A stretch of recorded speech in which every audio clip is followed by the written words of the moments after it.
Have you ever felt like people treat you differently as you get older? You might have noticed that some friends drift away, family members become less patient, or even strangers seem less friendly than they used to be. It can be frustrating, even painful, to feel like you're being pushed aside, especially when you know you still have so much to offer.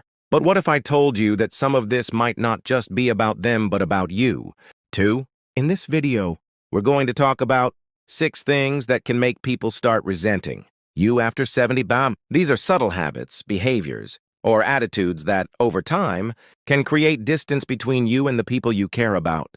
But here's the good news. Once you recognize these patterns, you can change them, strengthen your relationships, and continue being someone others genuinely enjoy being around. Stay with me until the end, because understanding these 6 things could make all the difference in how people see you, how they interact with you, and how much love and respect you continue to receive as you age. It's not about changing who you are, it's about making sure that the best version of you is what people remember. Now let's get started. Source number 1. Becoming too negative about everything. One of the fastest ways to push people away without even realizing it is constant negativity. Life isn't easy, and by the time you reach your 70s, you've seen plenty of hardships, health problems, financial struggles, disappointments with family or society. It's all real and it all matters. But when every conversation becomes a list of complaints, people stop wanting to listen. Negativity doesn't just affect you, it affects the people around you. If every visit with your kids turns into a discussion about how bad the world is, or every conversation with a friend turns into a session about how much you dislike modern life, people start associating your presence with frustration instead of joy.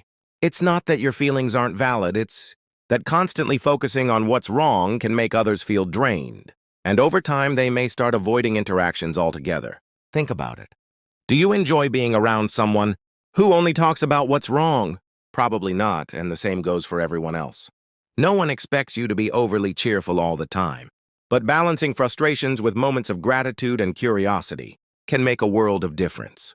So what should you do instead? Pay attention to your words. If you notice yourself leading with complaints, pause and ask yourself, is this the kind of energy I want to bring into this conversation? Try shifting the focus to something more neutral or positive. Even small things, like a funny story, an interesting fact, or a compliment, can make conversations more enjoyable. The bottom line, people don't avoid you because they don't care. They avoid you because they don't want to feel worse after talking to you. A little self-awareness goes a long way in making sure that when people leave a conversation with you, they feel uplifted, not exhausted. Topic number 2, giving unwanted advice or criticism. As you get older, you've gained a lifetime of wisdom. You've seen trends come and go, watched people make mistakes, and learned lessons the hard way. Naturally, you want to help others avoid the same pitfalls. But here's where things get tricky. If your advice isn't asked for, it can come across as judgment rather than guidance. This is especially true with younger family members. You might see your adult children or grandchildren making what you believe are obvious mistakes, whether it's how they handle money, raise their kids, or live their lives. And when you step in to correct them, even with the best intentions, they often hear it as criticism, not concern.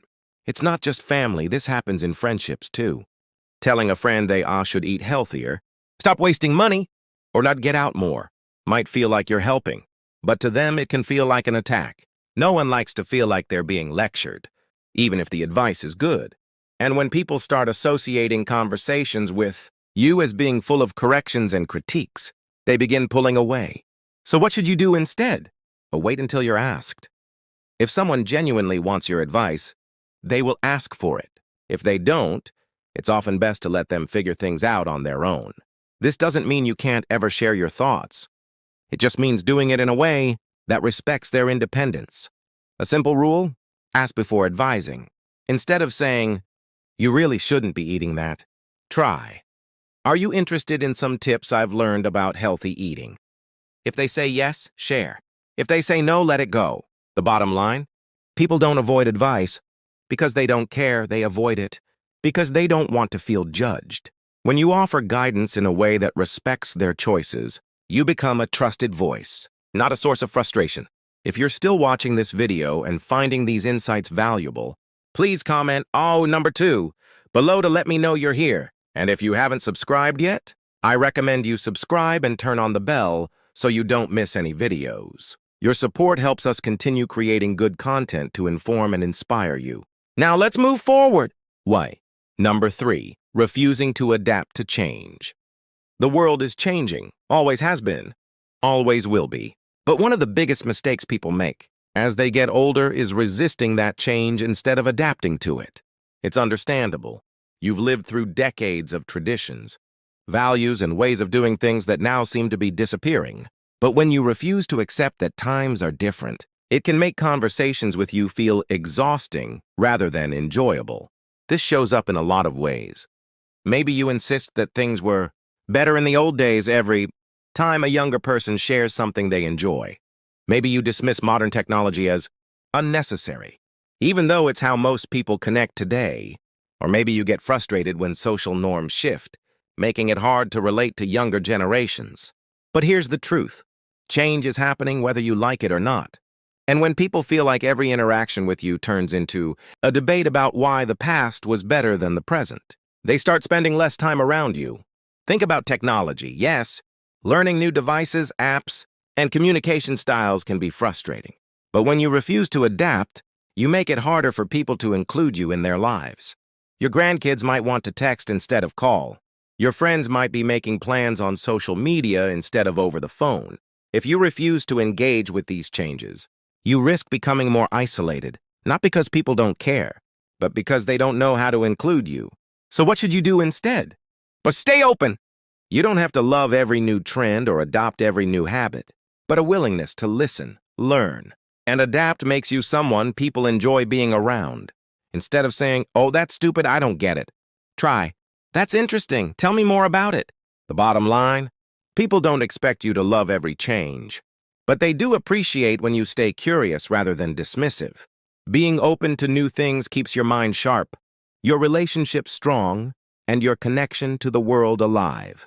Now, let's talk about something that can really create resentment: expecting too much from others without giving back. Now number 4, expecting too much from others without giving back. One of the biggest sources of resentment in relationships, whether with family, friends, or even neighbors, is when one person constantly takes without giving anything in return. And unfortunately, this can become more common as people age. You might not even realize you're doing it. But if you expect others to always accommodate your needs without considering theirs, it can slowly push people away. This happens in different ways. Maybe you expect your children or grandchildren to call you first, visit you regularly, or help with errands, without showing much appreciation. Maybe you rely on a friend for emotional support, but rarely ask how they're doing. Or maybe you assume that younger family members should drop everything to help you, because that's what family does. Here's the problem. People don't mind helping when they feel valued, but when they start to feel like they're being used or taken for granted, they begin to pull away. And when that happens, it's easy to feel abandoned, without realizing that the pattern started with unrealistic expectations. Now, does this mean you should never ask for help? Of course not. But relationships are a two-way street, and even as you get older, you still have something to give. A kind word, a thoughtful question, or a simple thank you can go a long way in making people feel appreciated. Small gestures matter. So what should you do instead? Check in with yourself. If you notice you're always the one receiving but not giving, find ways to show gratitude and contribute. Even something as simple as sending a thoughtful message, remembering birthdays, or listening with genuine interest can make people feel valued instead of obligated.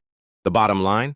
People are happy to be there for you when they feel respected and appreciated, but when they start to feel like they're just fulfilling an obligation, that's when they start pulling away. A little effort to show gratitude and give back, no matter how small, keeps relationships strong and genuine. If you're still watching this video and finding these insights valuable, please comment a number 4 below to let me know you're here. And if you haven't subscribed yet, I recommend you subscribe and turn on the bell so you don't miss any videos. Your support helps us continue creating good content to inform and inspire you. Now let's move forward. Number 5, bringing up the past too often. Memories are a beautiful thing, They remind us of the people we've loved, the experiences we've had, and the lessons we've learned. But one mistake many people make as they get older is getting stuck in the past to the point where it affects how others see them. This happens when conversations always circle back to the good old days. Every story you tell is one that people have already heard multiple times.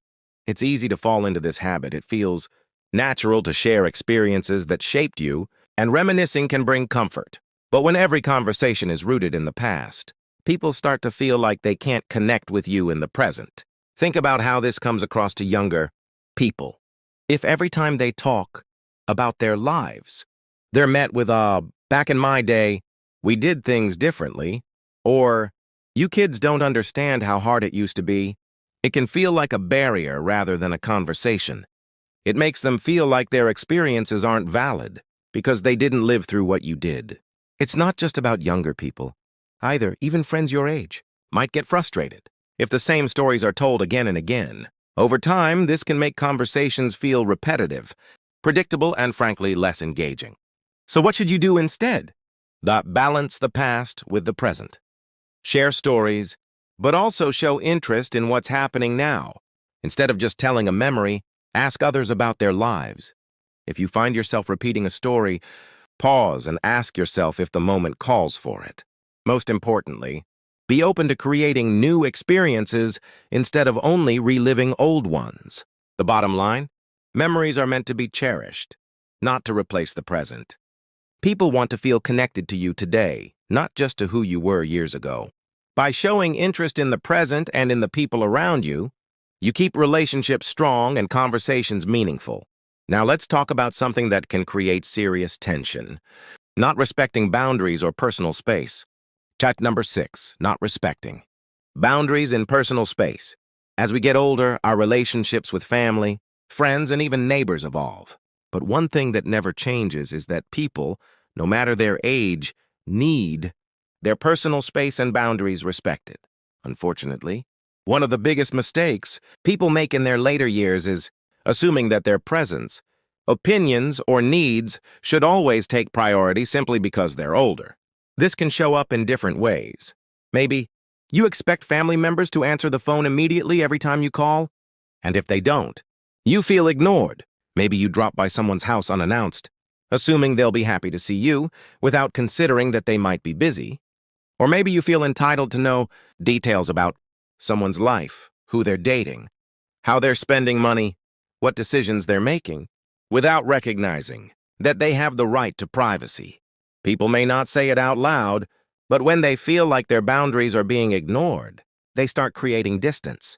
They may call less, invite you over less often, or share less about their lives. And if you don't recognize this pattern, it's easy to mistake their withdrawal for neglect, when in reality, they're just trying to maintain their own space. Another way this happens is through emotional boundaries. If you regularly unload your frustrations, grief, or loneliness on the same person without considering how it affects them, they may start avoiding conversations. Everyone has their own struggles, and while it's important to express emotions, it's also important to make space for other people's feelings too. So what should you do instead? Be mindful. If someone seems hesitant to talk, ask yourself if you're giving them enough room to breathe. If you're constantly pushing for attention, ask yourself if you're respecting their time and responsibilities. And if someone sets a boundary, whether it's about visits, conversations, or personal matters, respect it without taking it personally. The bottom line? Strong relationships are built on mutual respect. When people feel like their boundaries are honored, they feel more comfortable, more willing to connect, and more likely to keep you as an important part of their lives. If you're still watching this video and finding these insights valuable, please comment number 6 below to let me know you're here. And if you haven't subscribed yet, I recommend you subscribe and turn on the bell so you don't miss any videos. Your support helps us continue creating good content to inform and inspire you. Now let's move forward to final thoughts. Getting older doesn't mean losing the people around you, but sometimes, without realizing it, certain habits can push people away. The good news is that once you recognize these patterns, you have the power to change them. We've talked about the dangers of 1. Constant negativity. 2. Giving unwanted advice. 3. Refusing to adapt to change. Thus expecting too much without giving back. 4. Getting stuck in the past. Thus not respecting boundaries. These things can slowly create resentment, but the moment you become aware of them, you can start making small changes that bring people closer instead of pushing them away. Here's the key takeaway. Relationships thrive on respect, appreciation, and balance.